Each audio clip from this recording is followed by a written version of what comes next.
सामान्य हिंदी एवं हिंदी आलेखन, हिंदी ड्राफ्टिंग। हिंदी ड्राफ्टिंग पे हम बात कर रहे थे with special reference to RO and RO exam.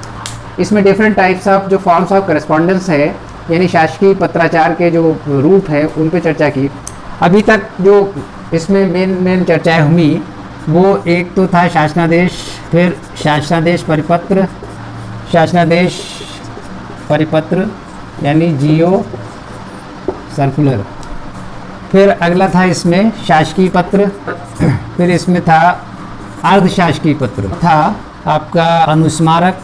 अनुस्मारक भी इसी डीओ फॉर्म में आ गया था वैसे, और इसकी डिटेल चर्चा आगे चल के करेंगे। पृष्ठांकन, अनुस्मारक का मतलब होता है रिमाइंडर, और फिर था पृष्ठांकन जिसको हम कहते हैं इंडोर्समेंट। आज इसी कड़ी में हम बात करेंगे। आगे दो फॉर्मेट हम कवर करने का प्रयास करेंगे, एक कार्यालय आदेश और एक कार्यालय ज्ञाप। कार्यालय ज्ञाप यानी इसको हम कहते हैं ऑफिस ऑर्डर मेमोरेंडम। आज हम यही कवर करेंगे। बोथ आर वेरी इंपॉर्टेंट और इनमें कुछ सिमिलरिटी भी है और कुछ डिसिमिलरिटी भी है। तो सिमिलरिटी और डिसिमिलरिटी इसलिए जानना जरूरी है कि इसका प्रॉपर यूज़ हो। जहाँ पर कार्यालय ज्ञाप का प्रयोग किया जाने वाला हो वहाँ कार्यालय ज्ञाप का प्रयोग करें, और जहाँ पर कार्यालय ज्ञाप आदेश का करने वाला आदेश का करें, और जहाँ पर कार्यालय ज्ञाप करने वाला कार्यालय ज्ञाप का करें। इसलिए दोनों में डिफरेंस भी जानना जरूरी है और दोनों के फॉर्मेट्स और जानना जरूरी है, और क्या क्या बातें उसमें ध्यान रखें ये आवश्यक है। This is one of the important forms of correspondence to be used in government offices. कार्यालय आदेश और दूसरा जो हमने बताया कार्यालय ज्ञाप, हम आगे बात करेंगे। इनके फॉर्मेट लगभग एक ही जैसे हैं, स्लाइट डिफरेंस है वो भी हम बताते हैं क्या है, लेकिन इनके प्रयोजन में ये है किसी कार्यालय के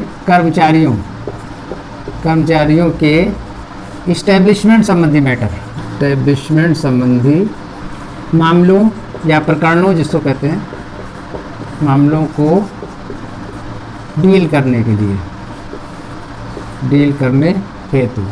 ये इसका अकेजन मतलब किन अवसर पर किया जाए, अवसर या प्रयोजन, पहली बात हमने बताई। अब ये आया इस्टेब्लिशमेंट। इस्टेब्लिशमेंट का मतलब होता है, जो हिंदी में इसको और कहते हैं अधिष्ठान, स्थापना भी कहते हैं, अधिष्ठान या स्थापना, स्थापना है वर्ड। ये इस्टेब्लिशमेंट मतलब मीनिंग देयर बाई, जैसे कर्मचारियों की नियुक्ति, अराजपत्रित नियुक्ति। अराजपत्रित राजपत्रित का मतलब जो गजेटेड ऑफिसर्स होते हैं उनका नोटिफिकेशन होता है, बट जो अराजपत्रित है क्लर्कल स्टाफ और उसके नीचे का स्टाफ, वो अराजपत्रित, उनके इस्टेब्लिशमेंट संबंधी मैटर में। इस्टेब्लिशमेंट में क्या, नियुक्ति, मतलब नियुक्ति मतलब उनका अपॉइंटमेंट हुआ, उनका प्रमोशन हुआ, वो ऑर्डर जो निकलेगा वो ऑर्डर कार्यालय आदेश में निकलेगा। इसी तरीके से स्थानांतरण,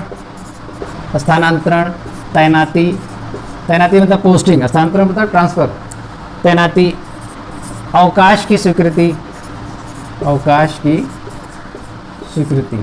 अब यही पर डिफरेंस है। देखिए अभी जब इसके फॉर्मेट हम बताते हैं तो देखेंगे कार्यालय ज्ञाप और कार्यालय आदेश, वो दोनों का फॉर्मेट लगभग एक ही जैसा होगा, लेकिन डिफरेंस यही है कि लोग कार्यालय आदेश का प्रयोग इन सब मैटर्स में भी कार्यालय ज्ञाप का प्रयोग कर जाते हैं। होना ही चाहिए कि ये सब मामलों में कार्यालय आदेश, इन सब मामलों में कार्यालय आदेश का प्रयोग ही उपयुक्त है।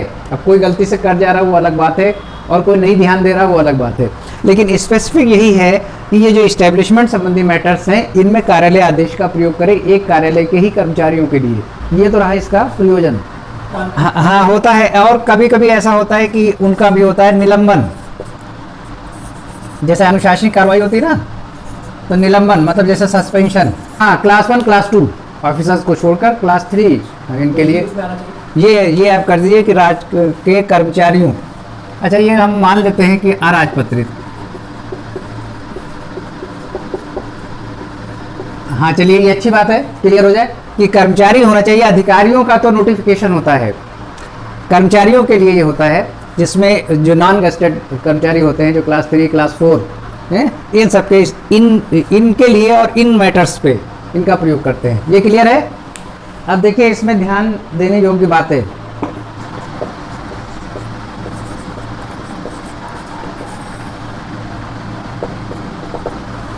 क्या क्या चीज़ें इसमें ध्यान देनी है।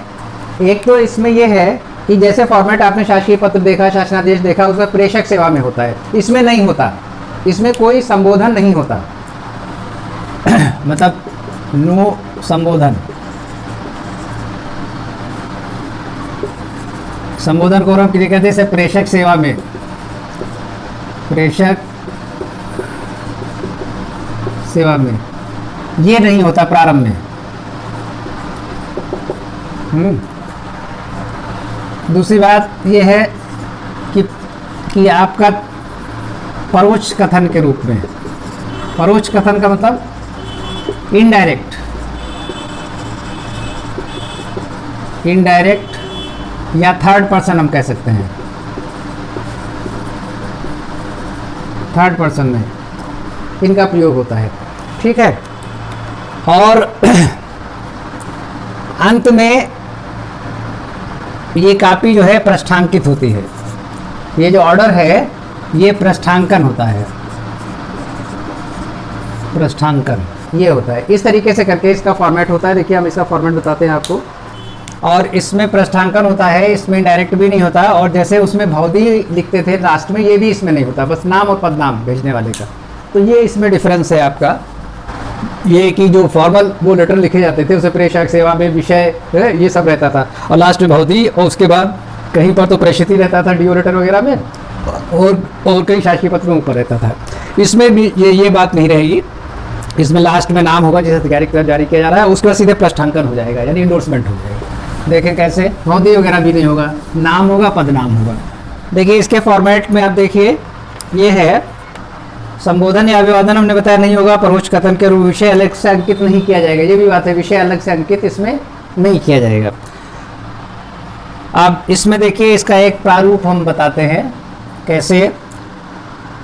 ये पहले तो कार्यालय का नाम, मान लो शासन से जारी है तो लिखा जाएगा उत्तर प्रदेश शासन। अनुभाग का नाम, यानी हम यहाँ से कह सकते हैं कि सचिवालय, प्रशासन विभाग, ये वही अधिष्ठान की बात जो थी ना, यानी अधिष्ठान अनुभाग से जारी हो रहा है। 3 ये हो गया। उसके बाद जो है संख्या पड़ेगी यहाँ पर, संख्या जो उस दिन हमने बताया था, हैं जो भी इसकी हो। और उसके बाद पड़ेगा दिनांक, संख्या पड़ेगी, और उसके बाद दिनांक। ये देखिए कार्यालय आदेश, ये लिखने के बाद ये फिर हेडिंग डालेंगे यहाँ पर कार्यालय आदेश। अब देखिए यहाँ पर ये आपकी पेपर शीट है जिस पर ये आदेश ऑर्डर बन रहा है, तो इसमें से बीचों बीच में कार्यालय का ये नाम है, आप समझिए, चूंकि शासन से जारी इसलिए हमने शासन का लिख दिया, और किसी कार्यालय का जारी होगा वो लिख दिया जाएगा। और मीनिंग देयर बाई कि उस डिपार्टमेंट का नाम, कार्यालय का नाम, और संख्या यानी लेटर का जो इशू हो रहा है उसका नंबर, और दिनांक, ये बीचों बीच में पेपर के पड़ेगा, ठीक है। उसके बाद फिर हेडिंग डाली जाएगी कि कार्यालय आदेश, कार्यालय आदेश। अब इसके बाद देखिए एक हम इसमें उदाहरण दे रहे हैं आपको, जिसमें किसी कार्मिक का अवकाश की स्वीकृति दी गई है। तो हम ये कहते हैं कोई प्रार्थना पत्र दिया होगा उस व्यक्ति ने, उसके रेफरेंस में उसकी लीव सैंक्शन की जा रही है, अवकाश स्वीकृत किया, उसके लिए कार्यालय आदेश बनेगा। तो इसका बनते हैं कि श्री, उसका नाम होगा उस व्यक्ति का, को उनके अवकाश। अब अवकाश का नाम भी हो सकता है कि आकस्मिक अवकाश या कोई पर्टिकुलर चिकित्सा अवकाश, ये भी है, हम शॉर्ट में बता रहे हैं यहाँ पर। उनके अवकाश, अवकाश स्वीकृति, स्वीकृति संबंधी प्रार्थना पत्र, प्रार्थना पत्र, दिनांक, यहाँ डेट पड़ेगी, जो भी डेट का उसका प्रार्थना पत्र होगा, दिनांक इतने के संदर्भ में, विद रेफरेंस जिसको हिंदी में कहते हैं, के संदर्भ में दिनांक, जितने से जितने दिन का अवकाश देना हो, दिनांक इतने से इतने तक का उपार्जित अवकाश, उपार्जित अर्न लीव को कहते हैं। उपार्जित अवकाश ये एक लीव का प्रकार है, तो जो भी अवकाश इसने मांगा होगा उसके रेफरेंस में करें। तो उपार्जित अवकाश, अवकाश स्वीकृत किया जाता है, स्वीकृत किया जाता है, बस ऐसे राइट अवे एकदम डायरेक्ट उसको बनेगा। उसके बाद ये होता है इसका और जो पैरा होता है कि उसमें दिया रहता है, दूसरा पैरा मान ली करते हैं, चूंकि अवकाश अवधि में श्री यानी उनका, उनका का मतलब जिसका है, जिसकी लीव सैंक्शन की जा रही है, उनका परिवार, मतलब ये नियम के अंतर्गत है। परिवार मुख्यालय पर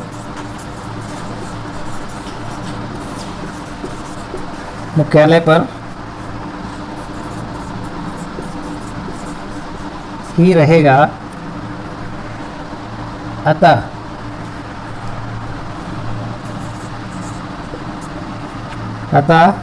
उन्हें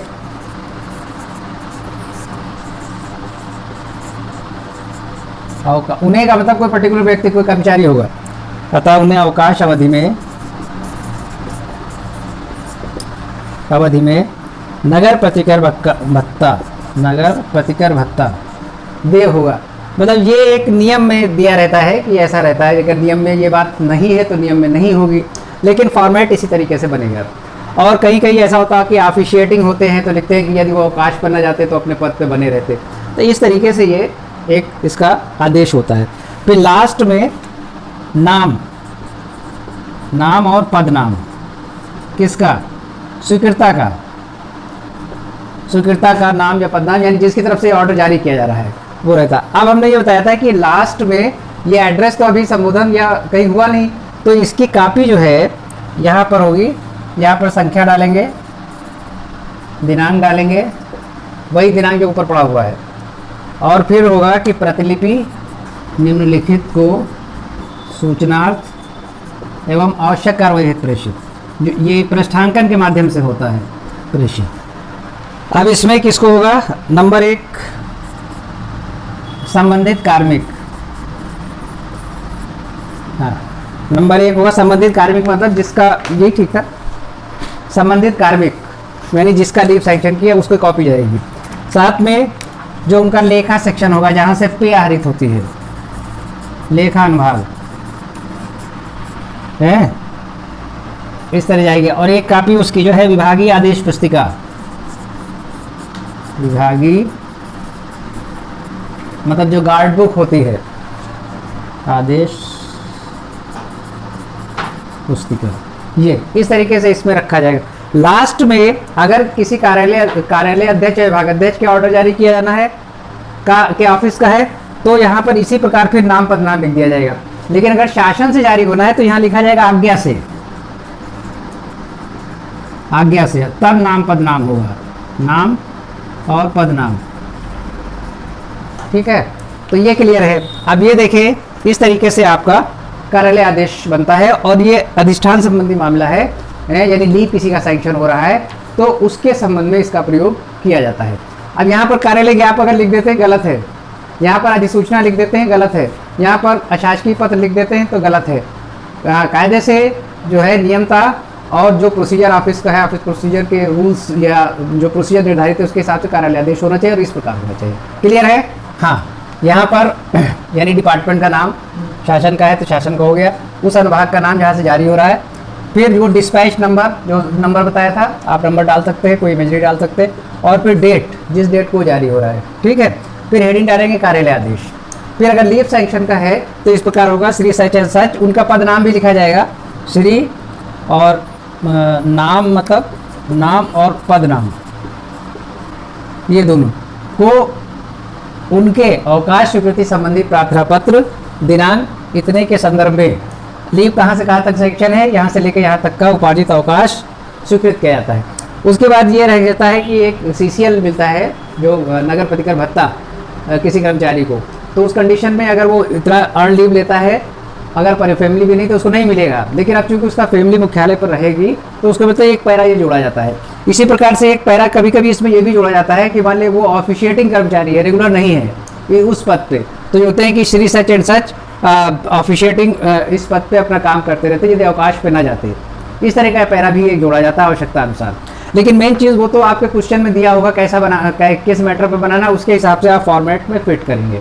तो मेन चीज़ है अकेजन जानना और फॉर्मेट जानना, ठीक है, ओके। देन फिर जिस अधिकारी के नाम से स्वीकृत है उसका नाम और पद नाम, ठीक है। और उसके बाद फिर इसकी कॉपी इंडोर्स करेंगे, प्रतिलिपि निम्नलिखित को आवश्यक कार्रवाई हेतु सूचना तो आवश्यक कार्रवाई प्रेषित। उसमें सबसे पहले उसी कर्मचारी का नाम पदनाम जिसके लीव सैंक्शन हो रहा है उसकी कॉपी जाएगी। फिर उसके बाद जहाँ से उसका पे ड्रा होती है वहाँ एक कॉपी जाएगी। एक कॉपी जो है ऑफिस की एक ऐसी वो होती है गार्ड बुक, जिसमें जो आदेश जारी होते हैं वो सब कलेक्ट किए जाते हैं, जिससे आवश्यकता आने पे मिल जाए। एक उसके लिए इंडोर्स हो जाती है, बाकी फाइल में रहती है। ठीक है। तो संबंधित कार्मिक क्या होगा? संबंधित कार्मिक, कार्मिक का मतलब पर्सनल, कर्मचारी। कार्मिक का मतलब कार्मिक, ब्रैकेट में आप कह सकते हैं कर्मचारी। संबंधित कौन हुआ? जिसने लीव के लिए अप्लाई किया था, जिसके लिए ऑर्डर जारी हुआ है। ठीक है। तो ये ऐसे, अब आप देखे होंगे कि इसमें शासकीय पत्र, शासनादेश, इनसे ये डिफरेंट है। अकेजन भी डिफरेंट है, फॉर्मेट भी इसका डिफरेंट है। लेखा, लेखा अनुभाग, मतलब लेखा अनुभाग का मतलब यहाँ से पे ड्रा होती है, तो उनके यहाँ पे ड्रा होती है और फिर लीव का अकाउंट रखा जाता है वहाँ पर कि इनके जो अर्न लीव इतना है, साल में मान लीजिए 31 दिन का लीव उसको ड्यू हुआ, तो अब उसके 250 हैं, 200 हैं, इतना घट गया, अब इतना बाकी बचा, तो एक कॉपी उनको जाएगी तो पता चलेगा। और फिर आखिर में ये यहाँ पर स्वीकृता अधिकारी का भौतिक नहीं होता, नाम और पदनाम। ठीक है। और लास्ट में अगर शासन से जारी है ये, तो आज्ञा से लिखेंगे। शासन से नहीं जारी है, किसी एचओडी के यहाँ जारी है, किसी निदेशक के यहाँ का ऑर्डर जारी है, तो वहाँ फिर से बस ऐसे नाम और पदनाम लिख देंगे। ठीक है। क्लियर हो गया? हाँ, देखिए इसका फॉर्मेट, ये जो मैंने अभी आपको बताया, इसकी ट्रांसपेरेंसी बनाई थी मैंने, वो आप देख लें।